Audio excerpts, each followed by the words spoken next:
What happened to all those names our parents and grandparents heard every single day? The ones stitched onto Letterman jackets, echoed across school hallways, and printed on the front of every yearbook from the 50s, the 60s, and the 70s. Some felt wholesome, some rugged, some delightfully playful, in a cream soda way. Today, many have all but vanished from playgrounds and birth certificates. So let's dust off the yearbook, flip through the Polaroids, and remember 20 forgotten American names that once ruled every classroom. Number 1. Linda. Queen of the 1950s, Linda was a bright, sunlit name that seemed to smile every time it was spoken. It filled classrooms, beauty pageants, and yearbook captions across America.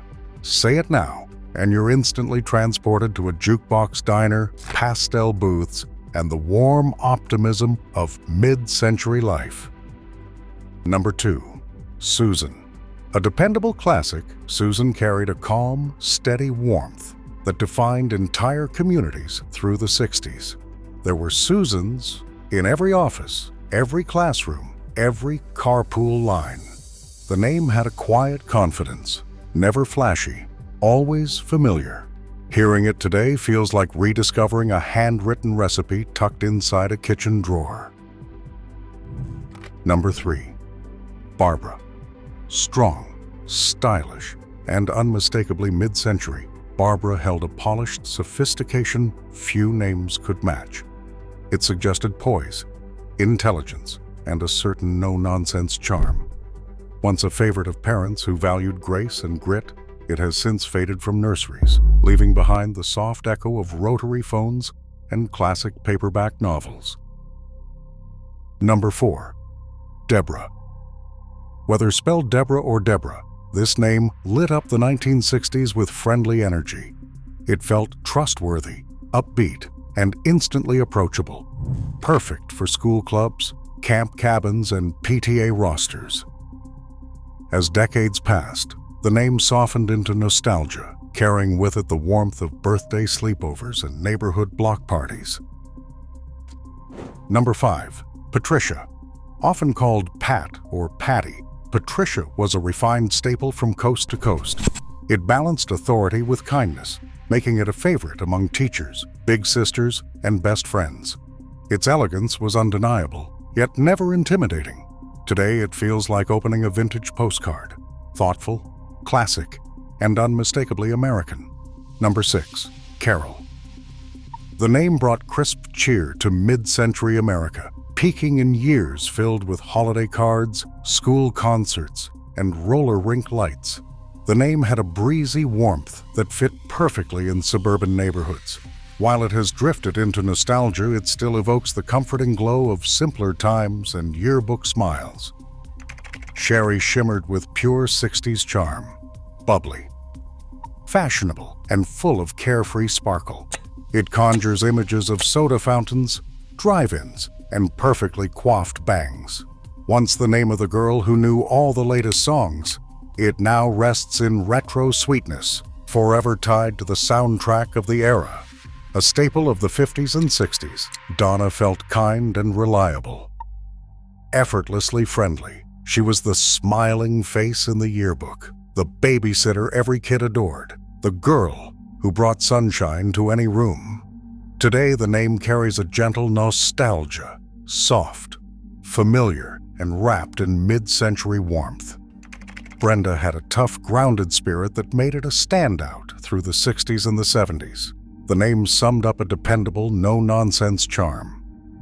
Belonged to girls with strong opinions, quick wit, and confidence. Hearing it now brings back memories of shag carpets, panel wood walls, and homes filled with avocado green appliances, a name with unmistakable retro sturdiness. Number 10. Tammy. Tammy radiated friendly 70s sweetness. She was the girl next door, the summer camp counselor, the kid who knew. They celebrated everyone's birthday and made friendship bracelets for fun. Lighthearted and approachable, Tammy defined a whole generation of classrooms. Today, the name feels like a sun-faded Polaroid, bright, simple, and endlessly nostalgic. If the 1950s had a mascot, it might well be Gary, a name that felt sturdy, cheerful, and completely at home on Little League fields. Across America, Garys were reliable kids, the kind who fixed bike chains and waved to neighbors.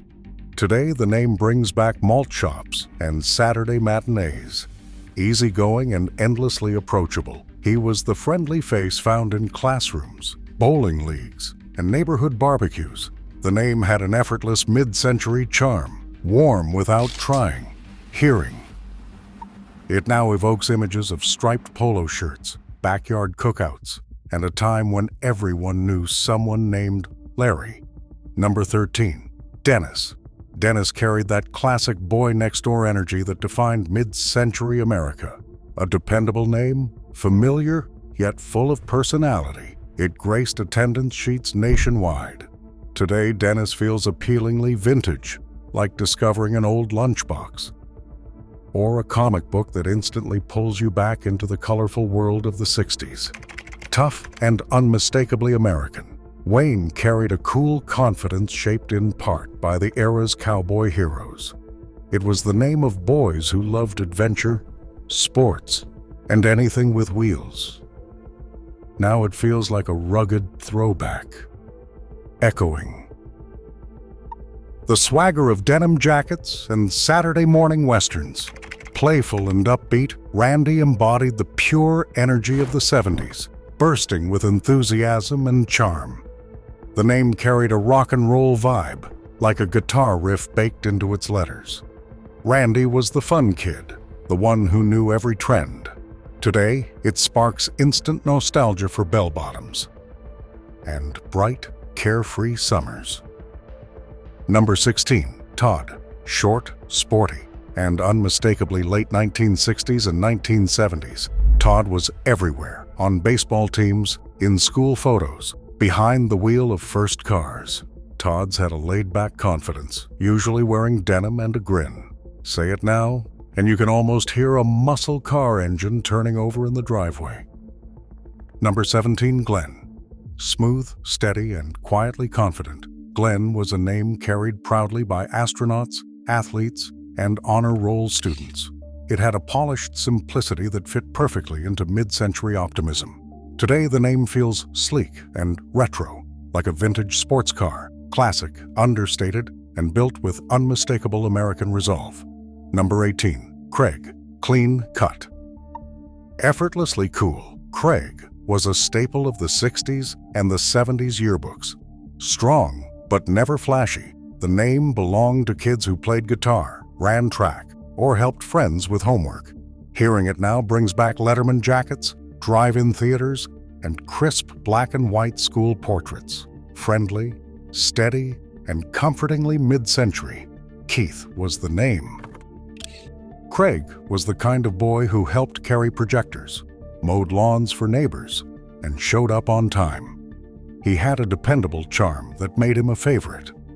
Today, he feels warmly nostalgic, like a familiar tune from a vinyl record spinning in the background. Number 20, Joyce. Gentle, literary, and beloved for decades, Joyce filled American classrooms. From the 50s through the 70s, it carried a softness paired with intelligence, often belonging to girls who loved books and wrote neat cursive. Now it rests in near retirement, glowing with nostalgia like a well-kept diary found in an attic. And there they are, 20 names that shaped classrooms, yearbooks, and entire childhoods across mid-century. America. If this little journey stirred a memory or made you smile, make sure to like the video and subscribe for more nostalgic trips through the past.